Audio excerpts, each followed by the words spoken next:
ससुर जी का घोड़ा गाड़ी बहुत तेज चल रहा था। इतना तेज कि मैं पूरा तरह से थक गई थी। करीब 2 घंटे तक घोड़ सवारी करने के बाद पूरा तरह से टूट चुकी थी और थक कर सो गई। आज से करीब 2 साल पहले मेरी शादी एक बहुत ही अमीर घराने में एक सुंदर लड़के से हो गई थी। शादी के तुरंत बाद ही मेरे पति मुझे छोड़कर विदेश चले गए।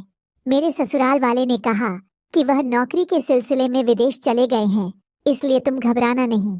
मैं समझ नहीं पाई कि शादी की रात ही मेरे पति मुझे छोड़कर आखिर विदेश क्यों चले गए।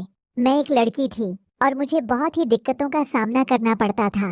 मैं जो चाहती थी वह मुझे नहीं मिला था, इसलिए मैं बहुत परेशान रहने लगी थी। मैं गरीब घर की लड़की थी और मेरे ससुराल वाले बहुत ही अमीर खानदान के थे, इसलिए मेरे घर वाले ने मेरी शादी उस लड़के से करवा दी।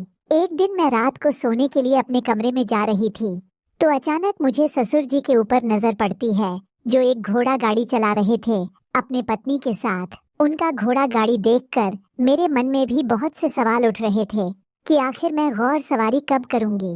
मैं रोते हुए अपने कमरे में चली गई, लेकिन मेरे ससुर जी ने मुझे देख लिया था और सुबह ससुर जी मुझे अपने पास बुलाते हैं और पूछते हैं कि तुम क्यों रो रही थी। मैं अपने दिल की बात अपने ससुर जी को बता देती हूँ कि शादी हो गई है मेरी, लेकिन मेरा पति देश से बाहर है। मुझे बिल्कुल ही अच्छा नहीं लग रहा है यह सब। तब ससुर जी जो मुझे बताते हैं वह सुनने के बाद मेरे पैरों तले जमीन खिसक जाती है। मेरे ससुर जी कहते हैं कि मेरा बेटा ना तो लड़का है और ना ही लड़की। तुम एक गरीब लड़की थी, इसलिए हम लोगों ने तुम्हारी शादी उससे करवा दी ताकि हमारा इज्जत बरकरार रहे।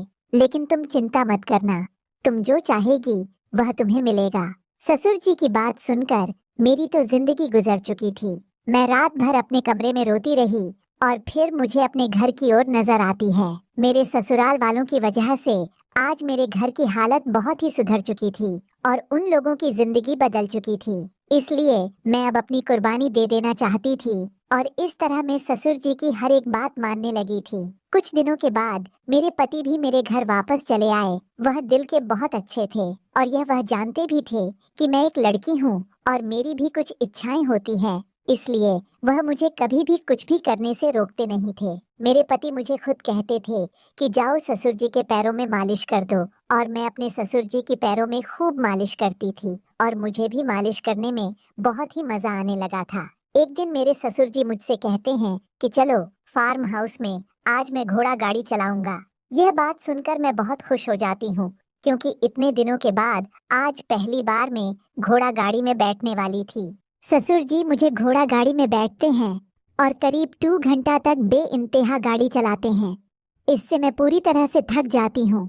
फिर मुझे नींद आ जाती है और मैं सो जाती हूँ। जब मेरी आंख खुलती है तो मैं देखती हूँ कि ससुर जी का घोड़ा गाड़ी फिर से तैयार है। इसलिए अब मैं खुद घोड़ा गाड़ी पर बैठकर खूब घोड़ा गाड़ी चलती हूँ।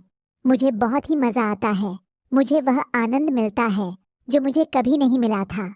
इस तरह मेरी जिंदगी पूरी तरह से बदल जाती है और मैं हर एक खुशियों को प्राप्त कर लेती हूँ।